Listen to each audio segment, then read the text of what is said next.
কিভাবে তাদের কন্ট্রোলে রাখতে হয় এটা চীনের মতো সবচেয়ে ভালো আমার মনে হয় কেউ জানে না। এই সমস্ত দেশগুলো সাধারণত যখন সাহায্য করে, বৈদেশিক সাহায্যটা আসে, তখন তাদের স্বার্থের উপর নির্ভর করে আসে। পদ্মাটা এবং তিস্তাটা অপরিহার্য এখন বাংলাদেশের জন্য। ভারত স্বাধীনভাবে কতটুকু আপনাকে অগ্রসর হতে দেবে, পানি কিন্তু তারা সবসময় আটকাতে পারবে না। আমরা যে পানিটুকু পাই সেই পানিটুকু সদ্ব্যবহার করার জন্যই হচ্ছে পদ্মা ব্যারেজ। এটার সঙ্গে ভারতের কোনো ব্যাপার নেই।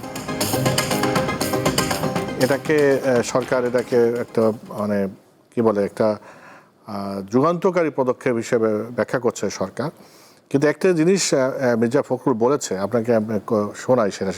অবশ্যই আপনি দেখেছেন, পত্রিকায় আমি দেখলাম, উনি বলছেন যে অন্য যেসব দেশ বা শক্তি আছে তাদের ভ্রুকুটি উপেক্ষা করে এই সিদ্ধান্ত নিয়েছেন তারেক রহমান। তা আমার কথা যে পদ্মা ব্যারেজ আমরা করব আমাদের জায়গায়, কারা ভ্রুকুটি দেখায়? এখানে রাজনীতিটা কি? না, এটা ভ্রুকুটি দেখানোর বিষয় না। আর একটা হচ্ছে যে আমরা যদি মনে করি যে পদ্মা ব্যারেজটা হচ্ছে ফারাক্কার বিকল্প, ফারাক্কা পানি না দিলে পদ্মা ব্যারেজের মাধ্যমে বাংলাদেশ তার পানি প্রবাহকে নিশ্চিত করবে, ব্যাপারটা তা না। কিন্তু সেটা হচ্ছে যে আমরা যে পানিটুকু পাই সেই পানিটুকু সদ্ব্যবহার করার জন্যই হচ্ছে পদ্মা ব্যারেজ। এটার সঙ্গে ভারতের কোনো ব্যাপার নেই। ভারতের যে জিনিসটা হচ্ছে যে ফারাক্কা চুক্তি, সেটা হলো যে ফারাক্কা চুক্তির মাধ্যমে পানিটাকে বন্টন করা। উজান থেকে যেভাবে পানি প্রত্যাহার করছিল, ফারাক্কার উজানে কিন্তু আরও আছে, ফারাক্কাকে থেকে আমরা পানির প্রবাহটা আমাদেরকে নিশ্চিত করা। সেখানে যেটা ছিল যে 50-50 এবং তার চেয়ে বেশি পানি থাকলে কি হবে, এবং যেগুলো তো লেখা থাকে অনেক কিছু, কিন্তু ওটা তো বাস্তবে তো যে লকগেটগুলো হয় না, বা লকগেটগুলো কীভাবে খুলবে সেটা একটা ব্যাপার আছে। যেমন ধরেন ফারাক্কা চুক্তিতে 109টা লকগেট আছে। তো এই লকগেটগুলো আপনি যদি মনে করেন যে বর্ষার মৌসুমে সবগুলো যদি একসঙ্গে খুলে দেয়, বাংলাদেশ পানির নিচে ডুবে যাবে, পানির নিচে ভাসতে থাকবে। তাহলে সেইগুলোর এই চুক্তির অংশ। তো সেই চুক্তিটা আমার মনে হয় এর জন্য টেকনিক্যাল টিম কাজ করছে। টেকনিক্যাল টিমের গুরুত্ব নিয়েই এটাকে বিবেচনা করা উচিত। আর ফারাক্কা বাঁধটা তো এখন তো ভারতের ভিতর থেকেও দাবি উঠছে, পরিবেশবাদীরা দাবি করছে ফারাক্কা গুড়িয়ে দাও। একসময় মৌলানা ভাসানী বলেছিলেন ফারাক্কা গুড়িয়ে দাও। তো ফারাক্কা থেকে যেভাবে পানি প্রত্যাহার করা হচ্ছে, এখন ভারতের পরিবেশবাদীরাও মৌলানার এই স্লোগানটা তাদের কণ্ঠে ধ্বনিত হচ্ছে। তারা এই জন্য বলছেন যে এই ফারাক্কার মাধ্যমে কেবলমাত্র বাংলাদেশ নয়, পশ্চিমবঙ্গ ক্ষতিগ্রস্ত হচ্ছে, কেননা তারাও পর্যাপ্ত পানি, যে পানি প্রবাহ থাকা দরকার সেটা থাকছে না। আর একটা হচ্ছে ফারাক্কার এই পারে যদি এই প্রবাহটা না থাকে, তো বাংলাদেশের পাশাপাশি আমি যেটা বলছিলাম যে পরিবেশ, উভয় দেশের পরিবেশই জন্য এটা একটা হুমকি হয়ে দাঁড়াবে। তো এই জন্য আমরা এখনও জানি না, আমরা আশাবাদী। ভারত অফিসিয়ালি কিছু বলে নেই, কিন্তু ভারতের দুই একটা পত্রপত্রিকা নিউজ দেখেছি যে ভারত এটাকে রিভিউ করার, কিংবা যে 50-50 70,000 কিউসেক থাকলে 50-50 পানি নেওয়ার যে প্রস্তাবটা, যেটা রয়েছে, ক্লোজটা রয়েছে, এটা চেঞ্জ করার প্রস্তাব দিতে পারে। তো আমরা আশাবাদী যে ভারত তার, এখন পর্যন্ত আমরা ভারতের মুখ থেকে যতক্ষণ পর্যন্ত আমরা কোনো অফিশিয়ালি কিছু না পাবো ততক্ষণ আমরা এটা আশাবাদী। তবে একটা বিষয়টা হচ্ছে যে ফারাক্কা একটা চুক্তি, গঙ্গার বিষয় আরও কতগুলো জিনিস আমাদের আলোচনায় ছিল, যেমন তিস্তাটা তো অলরেডি চুক্তিটা ফাইনাল হয়েছিল। ডক্টর নুরুল আমিন ব্যাপারী, পদ্মা ব্যারেজ নির্মাণের সিদ্ধান্ত নিয়েছে সরকার। এটা এই সিদ্ধান্ত কে কিভাবে ব্যাখ্যা করবেন, বা এটা কতটা সাহসের সিদ্ধান্ত হয়েছে? আমি তো বলবো সাহসী সিদ্ধান্ত, এবং অনেক সময় দুঃসাহসিকও বলা যায়। তার কারণ আমাদের যে দেশ আর্থিক দিকে কতটুকু পারবে সেটি করতে, নিজের এটা বলা আছে যে আমরা নিজেরাই এটা করব।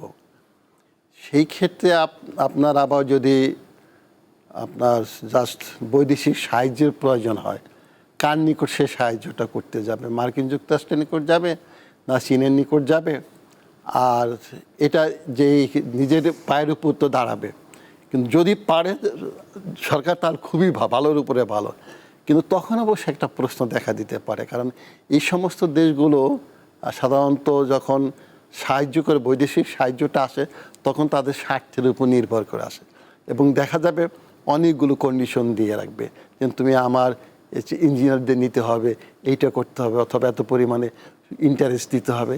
সেক্ষেত্রে আমার মনে হয় চুলচেরা বিশ্লেষণ করে যদি সরকার অ্যাডভান্স করে থাকে, আমার মনে হয় ভালোর উপরে সবচেয়ে ভালো হবে। তার কারণ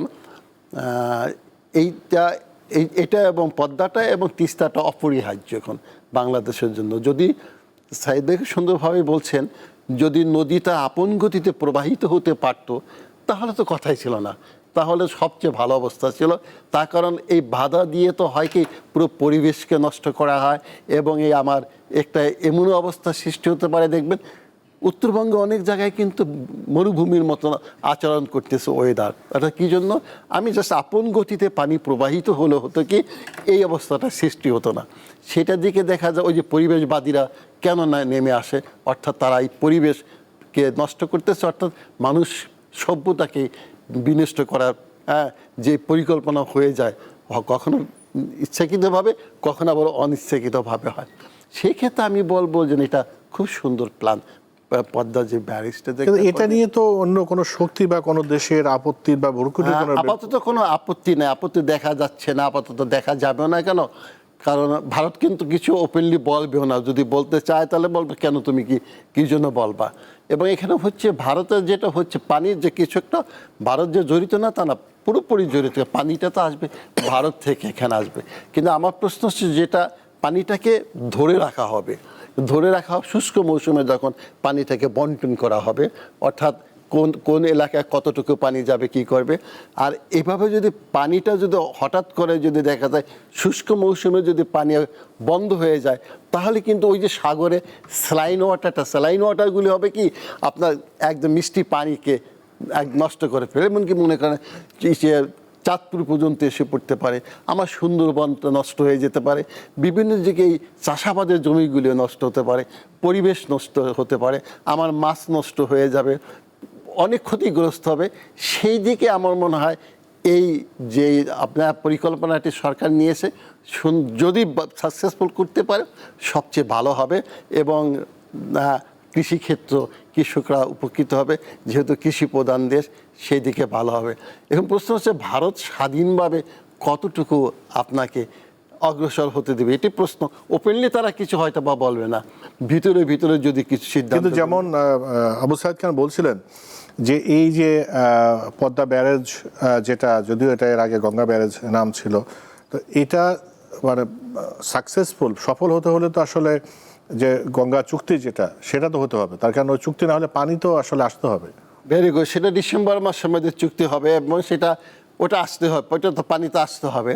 সেই চুক্তি খুব সম্ভবত আমার মনে হয় চিন্তা ভাবনা করে তো সরকার অগ্রসর হবে। কারণ ওপেনলি সরকার যে সমস্ত কর্মকাণ্ড করে, তাই হিডেনলি আবার অনেক সময় আলাপ আলোচনার মাধ্যমে অনেক কিছু করে অগ্রসর হয়। সেই ক্ষেত্রে আমার মনে হয় একটা আন্ডারস্ট্যান্ডিং হতে পারে কী পরিমাণ দিবা, এবং সরকার হয়তো বা তার ভয়ের জন্য, আমার দেশের ভয়ের জন্য এটাও করতে পারে যেন আমি পানিটা যদি আমি রাখতে পারি, তাদের সাথে আলাপ আলোচনা করে রিজার্ভটা যদি আমি বেশি পরিমাণ পানি রাখতে পারি, তাহলে আমার সাহস থাকে যে তুমি আর শুষ্ক মৌসুমে আর আমাকে পানির অভাবে আমার কৃষিকে নষ্ট করতে পারবে না, আমাকে ক্ষতিগ্রস্ত করতে পারবে না। সেই দিকে ভালো। আর পানি কিন্তু তারা সবসময় আটকাতে পারবে না। বর্ষার সময় তো কোনো কর্মেই ভারত পানি আটকাবে না, তাতে ভারতের সবচেয়ে ক্ষতিগ্রস্ত হবে ভারত। বিভিন্ন ভাগীরথী সব বিভিন্ন দিক দিয়ে এমন অবস্থা আটকায় না, বরং ওরা ছেড়ে দিয়ে আমি যেখানে প্রশ্ন করি যে বলে পানি দিব, ওই সময় তো আমার পানিটা ধরে ধারণ করে রাখতে হবে। ওই সময় তো আমার পানিটা কি জন্য ধারণ করে রাখবো, তখন তো আমার পানি চাওয়া লাগে না। ওই সময় আমি পানি পাচ্ছি, পর্যাপ্ত পরিমাণে পানি পাচ্ছি, আমি ধারণ করে রাখবো। আর সেটা যদি ডাইরেক্টলি অথবা ইনডাইরেক্টলি ভাবে যদি চীনের সাহায্য গ্রহণ করে, আমি এখানে স্পষ্টভাবেই বলতে চাচ্ছি তিস্তা এবং এটা উভয়টাই চীনের সাহায্য নেওয়া উচিত। কেন?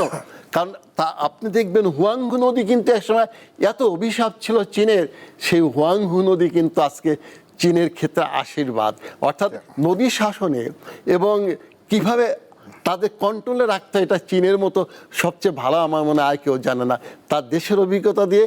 এবং এখানে তারা কিন্তু কয়েকবার এসেছে, তিস্তা তো তারা এসে বিভিন্নভাবে এসে অনেক দিন যাবত তারা আমার মনে হয় যে সাহস করে অগ্রসর হলে কিন্তু হয়ে যাবে।